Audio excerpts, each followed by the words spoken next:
The night shift at the Apex Logistics Hub was never supposed to be a race for my life, but the shadow truth of modern automation is that once the human element is removed, the machines don't care who is caught in the gears. I remember staring at the monitor wall in the security booth, watching the silent, orange robots glide across the floor like giant, motorized beetles, each one carrying a ton of consumer goods. The facility was 5 stories of reinforced concrete and steel, tucked away in an industrial park where the nearest living soul was 3 miles away at a gas station.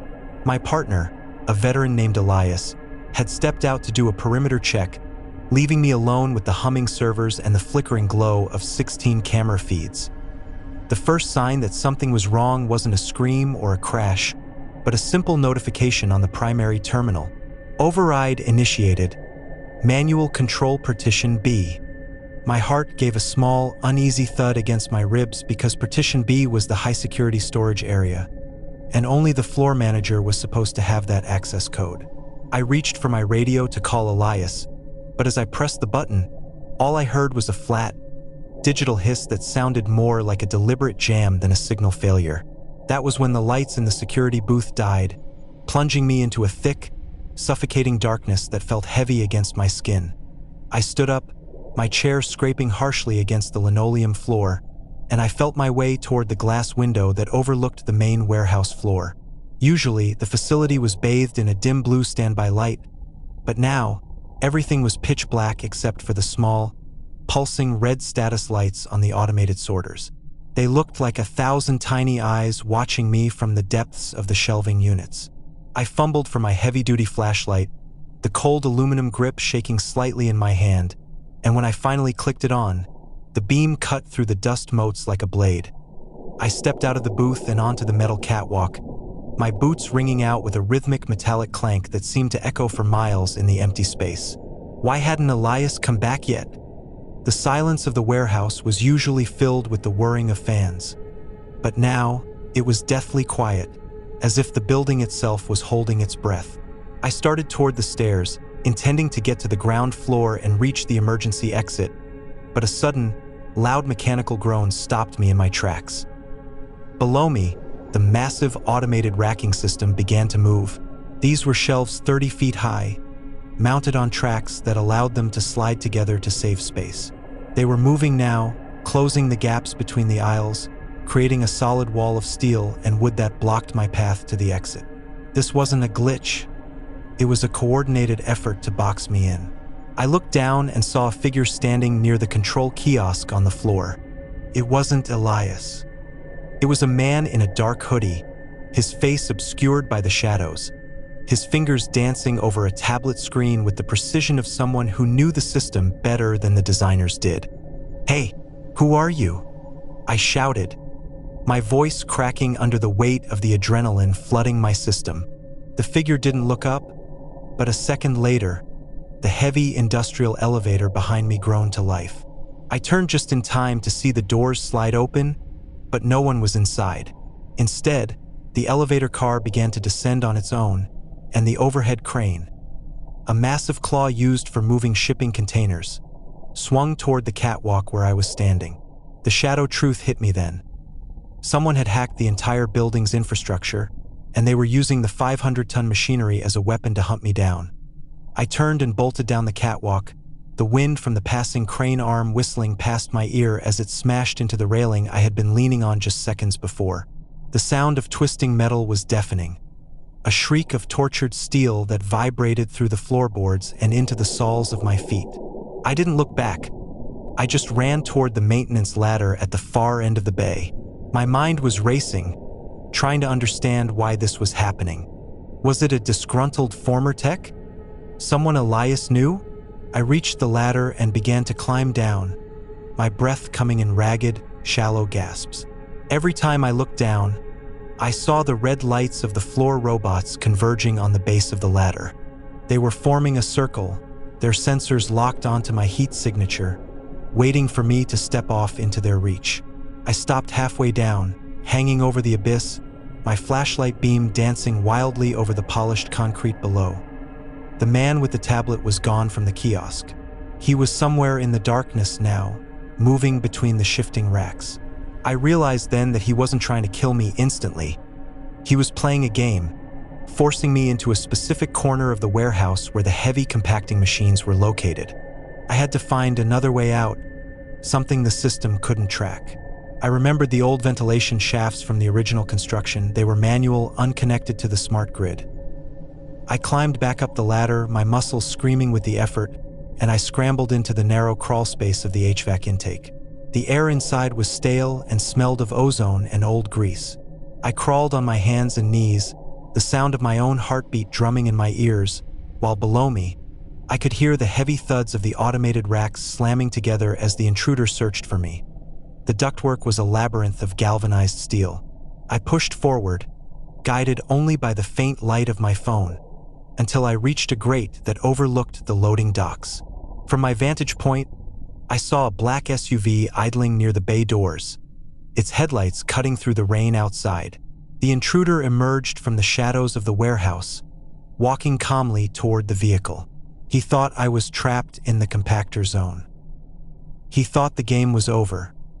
I waited until I heard the engine of the SUV roar to life and the tires gravel crunch away into the night. Only then did I kick out the grate and drop the 10 feet down to the loading dock floor, the impact jarring my teeth. I didn't stop to look for Elias. I knew in my gut he was already gone, another victim of the shadow truth that people are more dangerous than any machine they build. I sprinted for the small pedestrian door, burst out into the cold night air, and didn't stop running until the lights of the warehouse were nothing more than a dim, haunted glow in the rearview mirror of my own car. I survived the night shift, but I never went back to find out what was in those high-security crates that someone was so desperate to protect. The rain was hammering against my roof with a rhythmic, violent intensity that made the entire house feel like it was under siege. I was sitting in my living room with only a single floor lamp cutting through the gloom when the heavy thud echoed from my front porch. It wasn't the sound of a person knocking. It was the dense, metallic sound of something heavy hitting the wood. I checked my phone, but there were no delivery notifications, and the clock on the wall groaned as it ticked past 11:45 p.m. I felt a cold prickle of unease slide down my spine as I approached the door, my hand hovering over the deadbolt while the wind howled through the cracks in the window frames. When I finally pulled the door open, the freezing rain sprayed across my face, and there it was, a nondescript, heavy-duty plastic crate sitting right on my welcome mat. There was no shipping label, no return address, and no logo. Just a single piece of duct tape across the top with my house number written in thick, black permanent marker. I scanned the darkness of my driveway, but the streetlights were out, and the world beyond my porch was a wall of shifting gray shadows and falling water. I dragged the crate inside, grunting at the unexpected weight, and as soon as I clicked the deadbolt shut, the true nightmare began. I grabbed a pair of kitchen shears and sliced through the tape, my breath hitching in my throat for reasons I couldn't yet explain. Inside the crate, nestled in expensive foam padding, wasn't a product or a gift.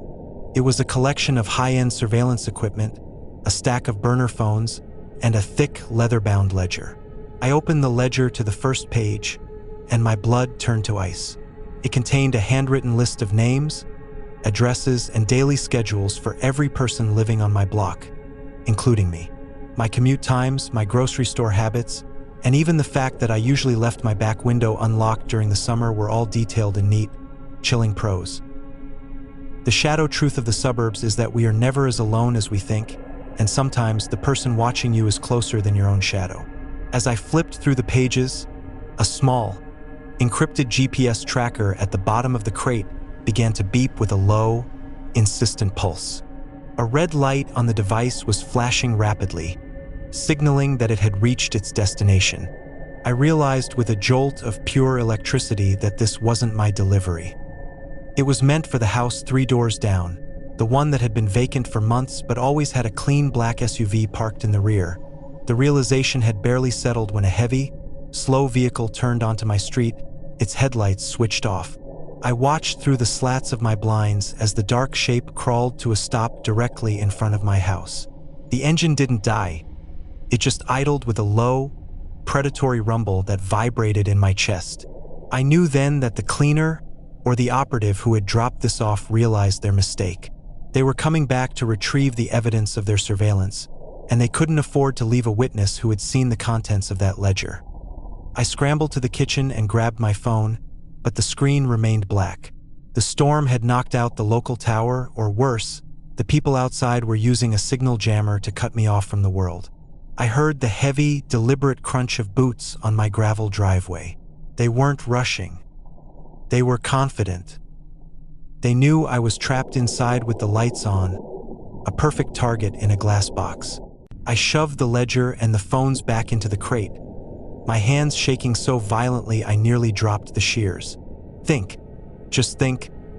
I whispered to myself, the sound of my own voice feeling small and pathetic against the backdrop of the storm.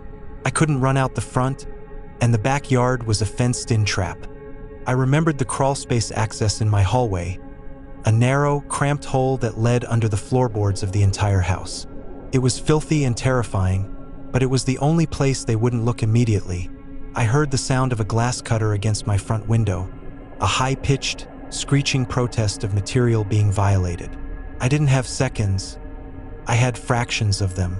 I grabbed the crate, shoved it into the hallway closet, and then threw myself into the crawl space, pulling the wooden cover over my head just as the front window shattered inward. The sound of the intruder entering was terrifyingly quiet. They didn't kick the door down. They stepped through the broken glass with the grace of a professional. From beneath the floorboards, I could see thin slivers of light from their tactical flashlight sweeping through the gaps in the wood. I held my breath until my lungs burned, my face pressed into the cold, damp dirt of the earth. I could hear them moving through the living room, then the kitchen, their footsteps heavy and methodical. "Where is it?" A voice hissed. It was a flat, emotionless sound that made my skin crawl. I heard them open the hallway closet. My heart was hammering so hard I was certain they could hear it through the floor. There was a long, agonizing silence. Then, the sound of the crate being dragged across the hardwood floor. They had found it, but they didn't leave. They stayed there, standing right above the crawlspace hatch, the weight of their boots creaking the wood inches from my head. I realized then that they were checking the ledger. They were checking to see if I had seen enough to be a threat. I reached out into the darkness of the crawlspace and felt the cold handle of my old emergency shut-off wrench for the gas line. It was a heavy, rusted piece of iron. If they opened that hatch, I would have one chance. The intruder's phone chirped, a sharp digital bird call in the silence. "Got it," the man said into a headset. "But the occupant is gone." The back door was ajar. I'm tracking the muddy prints into the woods now. I realized with a surge of hope that I had left the back door cracked open when I was checking the yard earlier. In his haste and the darkness of the storm, he assumed I had bolted into the trees. I listened as the footsteps retreated toward the back of the house. I waited, counting the seconds, until I heard the heavy thud of the back door swinging shut. I didn't wait for him to come back. I pushed the hatch open, scrambled out of the crawl space, and ran for the front door, ignoring the glass that cut into my palms as I scrambled over the sill. I didn't go for my car, they would see the lights. Instead, I ran through the pouring rain to my neighbor's house, a retired cop who I knew kept a landline and a very loud alarm. By the time the police arrived, the black SUV was a ghost, and my house was empty. The crate was gone, the ledger was gone, and the only evidence that anything had happened was a shattered window and a few muddy footprints on my hardwood. The shadow truth is that some mistakes are never corrected, and some people are never caught. I moved out the following week, but every time I hear a heavy package hit a porch, I don't go to the door. I just lock the deadbolt and wait for the sun to come up. The shadow truth of the open road is that your car is a metal shell of security until the moment it stops moving, and then you are just a silhouette in the middle of nowhere waiting for a predator to notice you. The asphalt of Highway 82 was slick with a thin layer of oil and midnight mist, stretching out like a black ribbon through the dense, suffocating pines of the National Forest.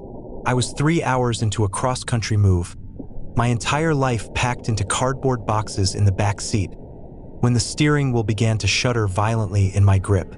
The rhythmic, heavy thumping of a blown tire echoed through the chassis, a sound that signaled the end of my progress and the beginning of a nightmare. I pulled over onto the narrow shoulder, the gravel crunching under my rims as the car lurched to a halt. I stepped out into the freezing air, the silence of the woods pressing against my eardrums like a physical weight. I reached for my phone to call for a tow, but the screen showed a hollow, mocking no service icon that made my stomach drop. I was reaching into the trunk for the spare when a pair of high-beam headlights rounded the curve behind me, cutting through the mist like twin searchlights. The vehicle, a rusted white pickup truck with a heavy steel winch on the front, slowed down and pulled in directly behind my car. A man stepped out, his silhouette tall and jagged against the glare of his lights. He wasn't wearing a uniform, and there was no company logo on his truck. He walked toward me with a slow, deliberate gait, his hands tucked into the pockets of a heavy canvas jacket. "Looks like you're in a bit of a spot, friend," he said, his voice a low, gravelly rasp that didn't match the helpfulness of his words. I tried to smile, but my face felt frozen, my instincts screaming at me that something was fundamentally wrong with the way he was looking at my car. Not at the tire, but at the locks on the doors. "Just a flat," I replied, my voice sounding thin in the vast emptiness of the forest. "I can handle it, but thanks for stopping." He didn't leave. Instead, he moved closer, stepping into the circle of my flashlight's beam. I noticed then that he wasn't carrying a jack or a lug wrench. He was carrying a heavy roll of industrial zip ties and a small, black device that looked like a signal jammer. The shadow truth clicked into place. He hadn't just found me by luck. He had been following me for miles, waiting for the moment the spike strip he'd likely placed earlier took effect. "That's a nasty tear in the sidewall," he muttered, reaching out to touch the ruined rubber. "You won't be getting far on that. Why don't you hop in my cab where it's warm while I get the heavy jack from my truck?" I looked at the back of his pickup.